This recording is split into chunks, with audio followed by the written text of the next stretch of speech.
आज की कथा थोड़ा सा स्कंद भी बदल जाएगा, कथा भी बदल जाएगी, और नारद युधिष्ठिर संवाद और जय विजय की कथा आएगी पहले। तो राजा परीक्षित ने क्या पूछा सो समझिए, प्रश्न को समझिए। प्रश्न है, राजा परीक्षित ने पूछा सुखदेव जी महाराज से कि भगवान तो स्वभाव से ही भेदभाव से रहित हैं, सम हैं, समस्त प्राणियों के प्रिय और सुहृद हैं, फिर उन्होंने जैसे कोई साधारण मनुष्य भेदभाव से अपना मित्र का पक्ष ले और शत्रुओं का अनिष्ट करे। ये जैसे परीक्षित जो पिछली अभी जो कथा हम लोग समाप्त किए उसमें इंद्र का पक्ष ले लिए, वृतासुर को मार दिए। तो ये सारी बातें इसके परीक्षित के मन में एक प्रश्न आ गया कि भगवान तो सम है, समस्त प्राणियों के प्रिय और सुहृद हैं, फिर साधारण मनुष्य की तरह भेदभाव से जैसे मनुष्य काम करता है, मित्र का पक्ष ले और शत्रुओं का अनिष्ट करे, तो इंद्र के लिए दैत्यों का वध क्यों किया? पहला प्रश्न। फिर वे स्वयं परिपूर्ण कल्याण स्वरूप है, इसीलिए उन्हें देवताओं से कुछ लेना देना नहीं है। ऐसा भी तो नहीं है कि देवता लोग भगवान को कुछ दे देंगे, वो तो अपने में परिपूर्ण है। तथा निर्गुण होने के कारण दैत्यों से कुछ बैर विरोध और उद्वेग भी नहीं है।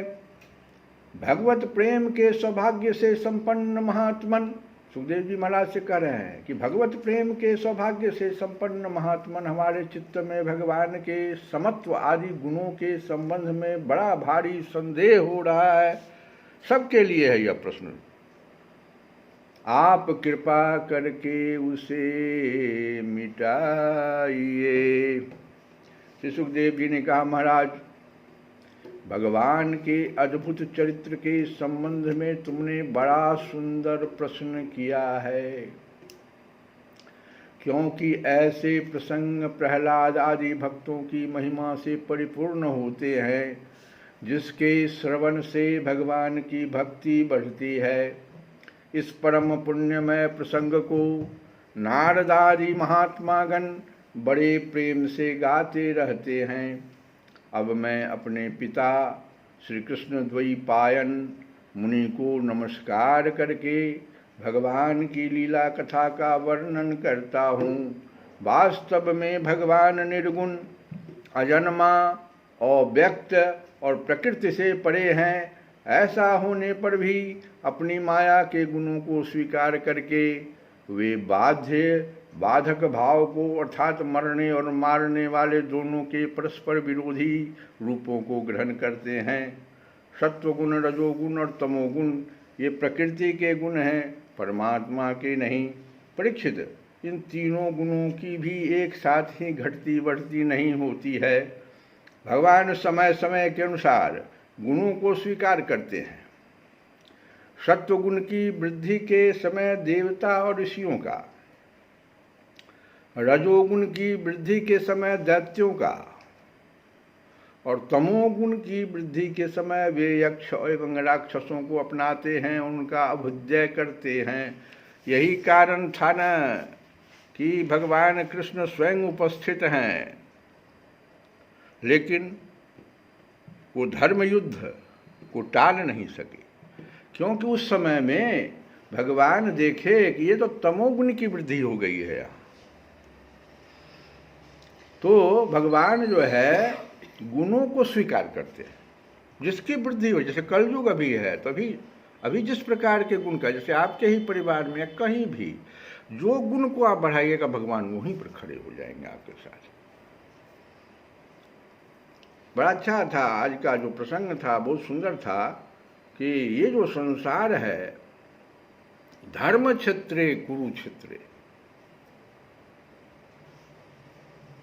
आपका जन्म ही धर्म क्षेत्र में हुआ है। धर्म क्षेत्र आपका क्या है? जैसे जिस जाति, जिस वर्ण, जिस आश्रम में आपका जन्म हुआ, वही धर्म है हमारा। हम, भगवान आगे कहते हैं गीता में कि दूसरे के धर्म को देखकर और उसको अपनाना महापाप है। हम गृहस्थाश्रम, हमारा आश्रम गृहस्थाश्रम है, तो हम संन्यास आश्रम की तरफ ना देखा देखी करेंगे। इस आश्रम के जो धर्म हैं उसको भगवान कहते हैं धर्म क्षेत्रे। कुरुक्षेत्रे माने कर्म कीजिए, तब भगवान प्रसन्न होते हैं। भगवान कहते हैं कि धर्म क्षेत्रे कुरुक्षेत्रे, कुरु कर्म करिए। ये देखो जिस प्रकार के गुण की बढ़ोतरी कर हो जाएगी, भगवान उस समय समय के अनुसार गुणों को स्वीकार करते हैं। सत्वगुण की वृद्धि के समय देवता और ऋषियों का, रजोगुण की वृद्धि के समय दैत्यों का, और तमोगुण की वृद्धि के समय वे यक्ष एवं राक्षसों को अपनाते हैं और उनका अभ्युदय करते हैं। जैसे उदाहरण के रूप में व्यापक अग्नि, देखो अग्नि, काष्ठ आदि भिन्न भिन्न आश्रयों में रहने पर भी उनसे अलग नहीं जान पड़ती, परंतु मंथन करने पर वह प्रकट हो जाती है। वैसे ही परमात्मा सभी शरीरों में रहते हैं, अलग नहीं जान पड़ते, परंतु विचारशील पुरुष हृदय मंथन करके, अब किस प्रकार के गुण से मंथन कर रहे हो, तो हृदय मंथन करके उनके अतिरिक्त सभी वस्तुओं का बाध करके अंततः अपने हृदय में ही अंतर्यामी रूप से उन्हें प्राप्त कर लेते हैं। जब परमेश्वर अपने लिए शरीरों का निर्माण करना चाहते हैं तब अपनी माया से रजोगुण की अलग सृष्टि करते हैं, और जब वे विचित्र योनियों में रमण करना चाहते हैं तब सत्वगुण की सृष्टि करते हैं, और जब वे शयन करना चाहते हैं तब तमोगुण को बढ़ा देते हैं। उसी समय में प्रलय हो जाता, महाप्रलय जो हो जाता, भगवान शयन करने चले गए। परीक्षित, भगवान सत्य संकल्प है, वे ही जगत की उत्पत्ति के निमित्त भूत प्रकृति और पुरुष के सहकारी एवं आश्रय काल की सृष्टि करते। देखो बड़ा अच्छा है, एक वर्ष के अंतर्गत भी भगवान का एक एकादशी आता है जिसको हरिशयनी एकादशी हम लोग कहते हैं, का तो भगवान शयन करने चले जाते हैं। तो मतलब है, अब देखो हम लोगों को स्पष्ट निर्देश है कि भगवान शयन करने गए तो उस समय चातुर्मास शुरू हो जाता है। आप भक्ति में लग जाइए क्योंकि तमोगुण की वृद्धि होने वाली है। कितना अच्छा हमारा शास्त्र उस समय में कहता है आप अभी चातुर्मास में लग जाइए, कथा श्रवण कीजिए, भजन भाव कीजिए, फिर भगवान जगेंगे देवोत्थान में। ये कोई जरूरी नहीं कि एक कल्प के बाद या कई कल्पों का, हर साल भी ऐसा होता है। भगवान जब शयन करने जाएंगे तो तमोगुण की वृद्धि होने लगती है। परीक्षित, भगवान सत्य संकल्प है, वे ही जगत की उत्पत्ति के निमित्त भूत प्रकृति और पुरुष के सहकारी एवं आश्रय काल की सृष्टि करते हैं। इसलिए वे काल के अधीन नहीं, काल ही उनके अधीन है। राजन, ये काल स्वरूप ईश्वर जब सत्वगुण की वृद्धि करते हैं तब सत्वमय देवताओं का बल बढ़ाते हैं, और तभी वे परम यशस्वी देव प्रिय परमात्मा देव विरोधी रजोगुणी एवं तमोगुणी दैत्यों का संहार कर देते हैं। वस्तुतः वे सम ही हैं। ये प्रकृति के तीन गुण हैं, भगवान के नहीं हैं। आप बढ़ा रहे हैं, किसी को बढ़ाते हैं, किसी को घटाते हैं। राजन, इसी विषय में देवर्षि नारद ने बड़े प्रेम से एक इतिहास कहा था। अब इसको समझने के लिए देवर्षि नारद ने एक इतिहास कहा था। यह उस समय की बात है जब राजसूय यज्ञ में तुम्हारे दादा युधिष्ठिर ने उनसे इस संबंध में एक प्रश्न किया था। उस महान राजसूय यज्ञ में राजा युधिष्ठिर ने अपनी आंखों के सामने एक बड़ी आश्चर्यजनक घटना देखी कि चेदी राज शिशुपाल सबके देखते देखते भगवान श्री कृष्ण में समा गया। वहीं देवर्षि नारद भी बैठे हुए थे। इस घटना से आश्चर्यचकित होकर राजा युधिष्ठिर ने बड़े बड़े मुनियों से भरी हुई सभा में उस यज्ञ मंडप में ही देवर्षि नारद से यह प्रश्न किया। भगवान से तो पूछ नहीं सकते थे, गुरु से पूछा जाता है। तो देवर्षि नारद से प्रश्न कर दिया। युधिष्ठिर ने पूछा, हो यह तो बड़ी विचित्र बात है। परम तत्व भगवान श्री कृष्ण में समा जाना तो बड़े बड़े अनन्य भक्तों के लिए भी दुर्लभ है। फिर भगवान से द्वेष करने वाले शिशुपाल को यह गति कैसे मिली?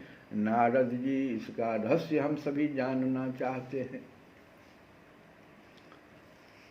आगे कहते हैं कि पूर्व काल में भगवान की निंदा करने के कारण ऋषियों ने राजा बेन को नरक में डाल दिया था। यह दमघोष का लड़का पापात्मा शिशुपाल, शिशुपाल कौन था? दमघोष का लड़का था, पापात्मा था शिशुपाल। और दुर्बुद्धि दंतवक्त्र, दोनों ही जब से तुतलाकर बोलने लगे थे तब से अब तक भगवान से द्वेष ही करते रहे। अविनाशी परब्रह्म भगवान श्री कृष्ण को ये पानी पी पी कर गाली देते रहे हैं, परंतु इसके फलस्वरूप न तो इनकी जीभ में कोढ़ ही हुआ और न इन्हें घोर अंधकार में नरक की ही प्राप्ति हुई। प्रत्युत जिन भगवान की प्राप्ति अत्यंत कठिन है, उन्हीं में ये दोनों सबके देखते देखते अनायास ही लीन हो गए। इसका क्या कारण है? हवा के झोंके से लड़खड़ाती हुई दीपक की लौ के समान मेरी बुद्धि इस विषय में बहुत आगा पीछा कर रही है। आप सर्वज्ञ हैं, अतः इस अद्भुत घटना का रहस्य समझाइए।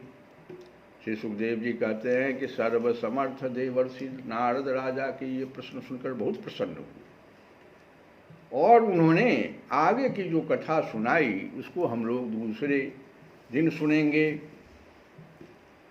कथा लंबी है। हम लोग आज ये दो प्रश्न को समझें। ये जो दो प्रश्न उठ गया है, इन दोनों प्रश्न को समझने के लिए हम लोग जो ज्ञान का सहारा ले लेते हैं, यहीं से गलती हो रही है। देखो, हम कहे थे पिछली कथा में थोड़ा सा हल्का बताए थे कि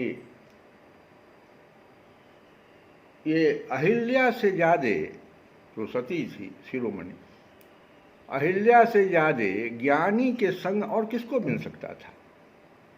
गौतम ऋषि महामुनि, बड़ा बहुत बड़े ज्ञानी, पत्नी थी उनकी और ज्ञान मार्ग से चल रही थी, लेकिन वो ज्ञान भ्रमित हो गया। कब?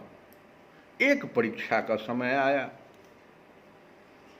गौतम मुनि गौ चराने गए थे, इंद्र जो है गौतम का वेश बना के आ गए।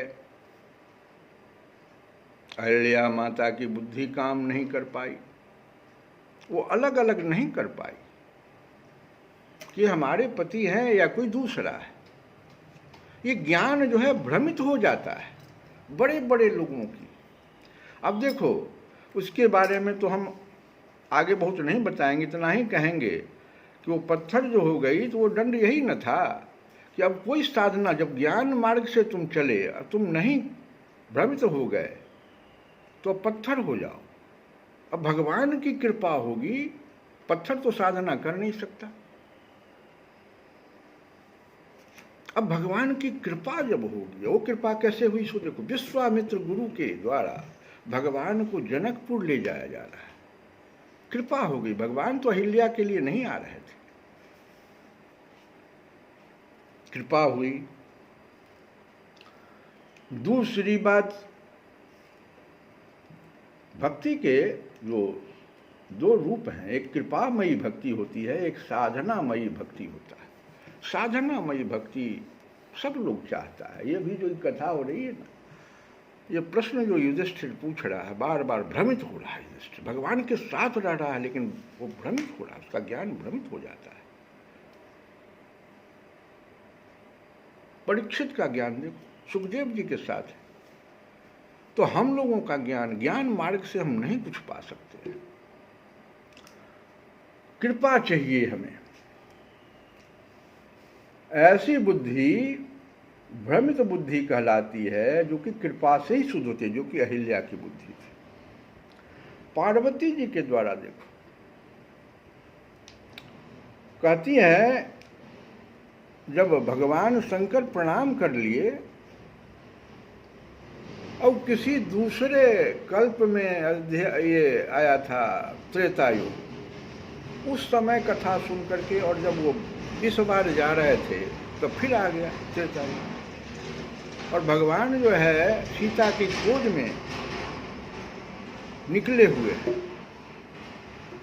भोले बाबा का उधर जो है दृष्टि प्रज्ञा का, जो कथा सुने थे वही तो हैं ये, लेकिन ना उनका भ्रमित हो गया था बुद्धि। अभी अभी जो हम कथा सुन के आए थे, कह रहे हैं भगवान के लिए तो कल्प कुछ होता नहीं, समय बीतते देर नहीं, तो तुरंत साधना में चले जाते हैं न अवस्था में। तो पार्वती करे कि जो मुँह पर प्रसन्न सुख राशि, अजानियो सत्य मोहि निज दासी। इतना बांध दिए पार्वती जी कि अगर आप मुझ पर प्रसन्न हैं और मुझको अपना दासी समझते हैं तो प्रभु हरहूँ मोर अज्ञाना। वो स्वीकार किए कि मेरा ज्ञान है। और आगे कहती हैं, उससे आगे हम लोग बढ़े तो कि हरहु नाथ मम मति भ्रम भारी, हरहु नाथ मम भ्रमवती भारी, हरहु नाथ मम मति भ्रम भारी। आप स्वीकार कीजिएगा तब ना। प्रश्न क्या है कि तुम पुनि राम राम दिन रात। राम राम जो जिसको दिन रात सादर जपहूं अनंग आरती, वही राम है क्या जिनका नाम आप दिन रात जपते रहते हैं, जो अनंग हैं।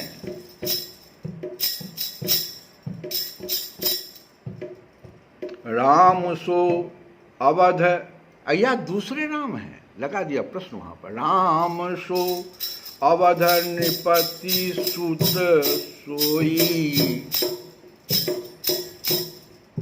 आप जिस राम को जपते हैं वो राम ये अवध के राजा नृप के सुत हैं, ब्रह्म। अखी अज अगुण अलख गति कोई।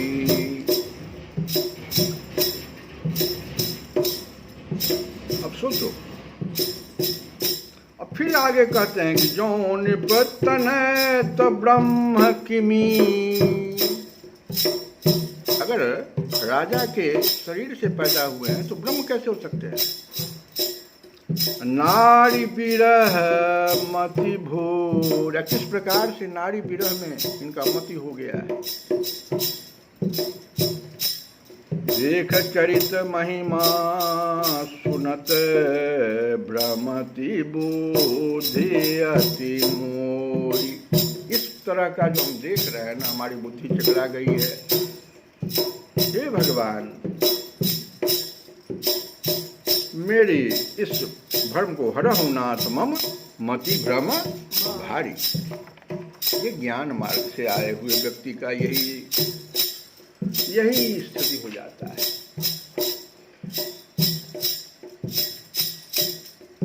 देखो, इस कथा को यही हम भी नाम दे करके तो जानते हो, उसके बाद जो हुआ सो। लेकिन हम जो कहना चाहते हैं कि हम लोग कृपा, भगवान की कृपा को प्राप्त करने के लिए माता जी का कि वो जो है जनक सुता जग जननी जानकी अतिशय प्रिय करुणा निधान की, ताके जुग पद कमल मना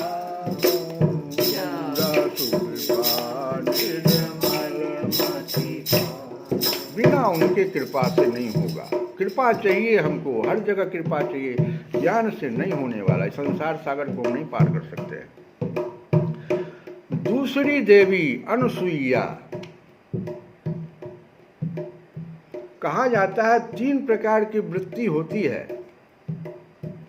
एक होती है, उसमें हम भक्ति में बताए 2, और इसमें देखो 3 वृत्ति होती है आदमी की, व्यक्ति की। पहला है जिसको कहते हैं मात्सर्य वृत्ति, और दूसरा है कि ईर्ष्या, और तीसरा है अनसूया है वहाँ नाम, तो असूया, असूया वृत्ति। अनुसूया वृत्ति बहुत सुंदर है, अभी हम बताएंगे अनसूया वृत्ति। लेकिन असूया वृत्ति, ये तीनों वृत्ति क्या है? एक ही दृश्य को देख रहा है, लेकिन तीन प्रकार के वृत्ति का आदमी वहां है, तो कैसे देखता है? तो देखो, ये मात्सर्य वृत्ति वाले जो लोग होते हैं, वे दूसरे को अपने से आगे बढ़ते देखकर स्वयं भी आगे बढ़ने की इच्छा रखते हैं। ये मात्सर्य वृत्ति है। लेकिन जलन वहां भी है इनको, क्योंकि दूसरे को देख करके ऐसा करना चाहते हैं। दूसरा है ईर्ष्या वृत्ति। ये क्या है? देखो, इसमें आता है सिंगिका नाम का राक्षसी। ये क्या है? देखो, दूसरे को आगे बढ़ते देखकर उसके टांग को खींच लेना। हम आगे नहीं बढ़ेंगे, अब आपके टंगड़ी को खींच लेंगे। ये सिंहिका यही नहीं कर रही थी, क्या कर रही थी? हनुमान जी आगे बढ़ रहे थे और उनके छाया को पकड़ लिया।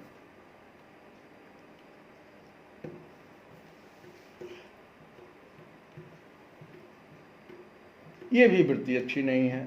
और असूया वृत्ति तो इन दोनों से, मात्सर्य से ईर्ष्या वृत्ति खराब, और इन दोनों से असूया वृत्ति तो महा खराब। ये रावण की वृत्ति कही जाती है। दूसरे के गुण को देख करके उसमें से दुर्गुण निकालना।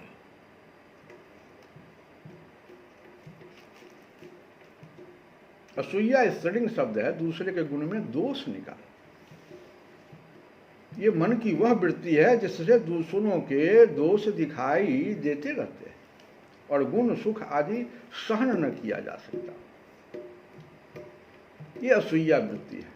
ये रावण देखो, भगवान राम जो है उनके गुण को मंदोदरी बयान कर रही है।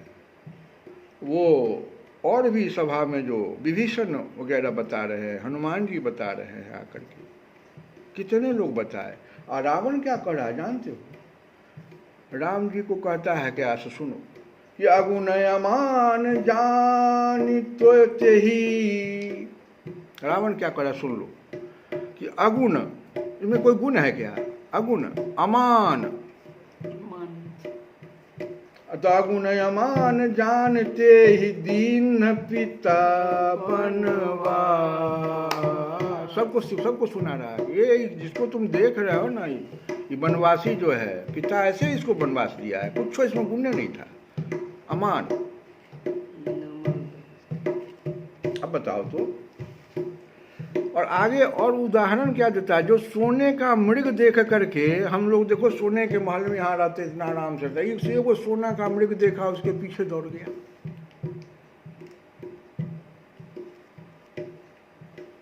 जो सोने का मृग नहीं छोड़ सकता, वो क्या राज्य को छोड़ सकता है? जो तुम लोग कहते हो राज्य छोड़ करके भाई के लिए चला आया है। ये देखो राम, ये असूया वृत्ति देखो, गुण दिखाइए नहीं पड़ रहा है।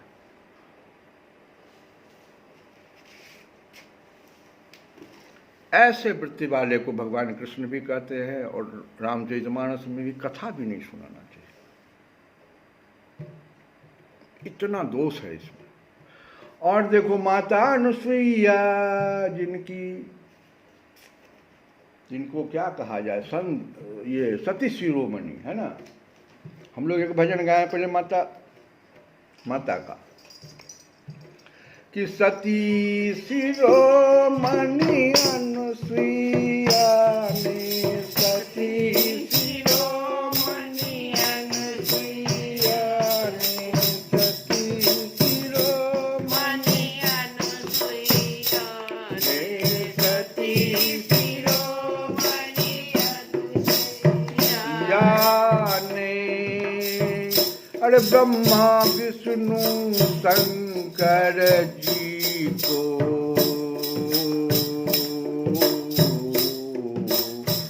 बच्चे बना के लिटा दिया, बच्चे बना के लिटा दिया।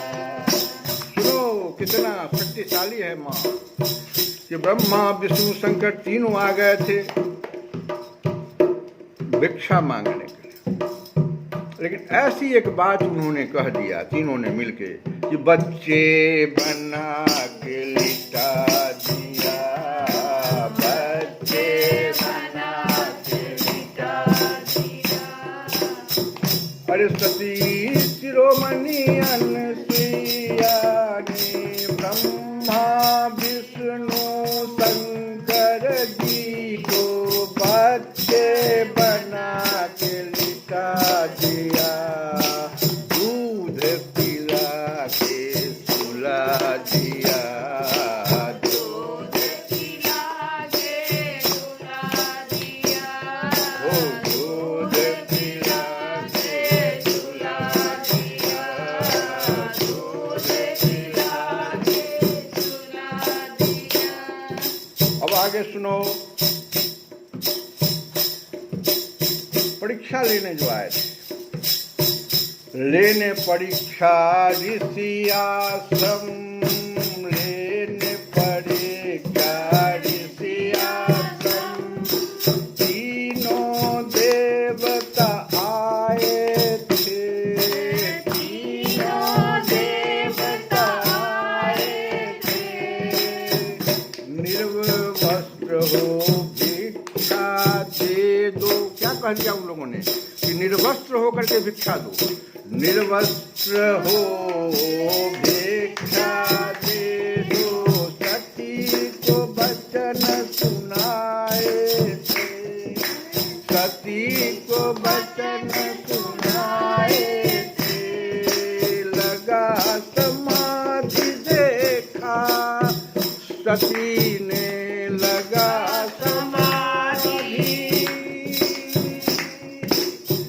देखा सती ने, अरे देव काम में लगा दिया, तीनों को बच्चे बना के सुला दिया, ओ बच्चे बना के सुला दिया। अत्रि ऋषि जी देख के बोले, सती अनुसुईया के पति का नाम अत्रि ऋषि था।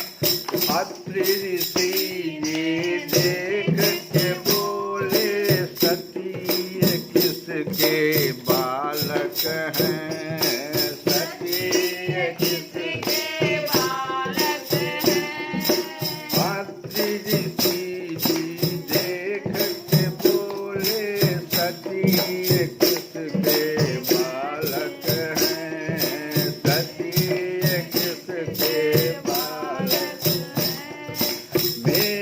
सतीत्व आए थे परखने, मेरा सतीत्व आए थे परखने, तीनों जगत के बालक हैं, तीनों जगत के बालक हैं, इनकी इच्छा पूरी कर दी हो,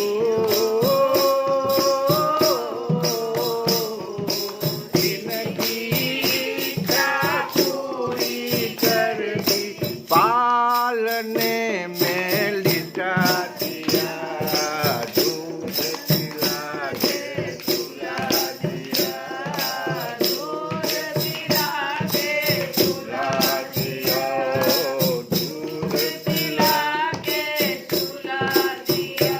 अब देखो तीनों देवियां रही, ढूंढती खोजती आई, देवियां ढूंढती खोजती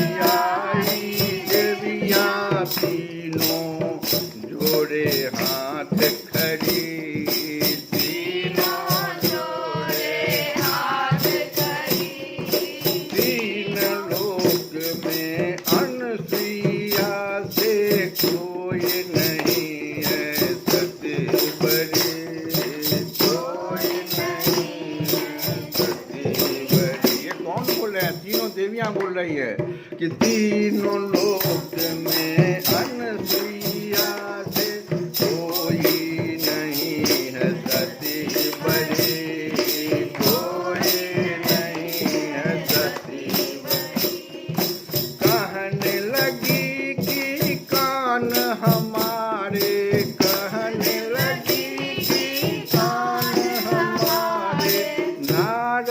घी से भरा दिया, दूध पिला सुला दिया, दूध पिला के सुला दिया, दूध पिला के सुला दिया। अंत में सुनो, किसका कौन। अब देखो अनुसुईया जी ने कहा ठीक है तीनों आ गए हैं ना, तो अपना अपना पति को पहचानिए, तीनों तो बालक है। तो किसका कौन से देव उठा लो, उठाइए। तो किसका कौन से देव उठा लो, ये पहचान तुम आप करो, ये पहचान तुम आप करो। किसका कौन से देव उठा लो, ये पहचान तुम आप करो, ये पहचान तुम आप करो। बोली देवियाँ लज्जित हैं हम, बोली देवियाँ लज्जित हैं हम, सती शिरोमणि माफ करो,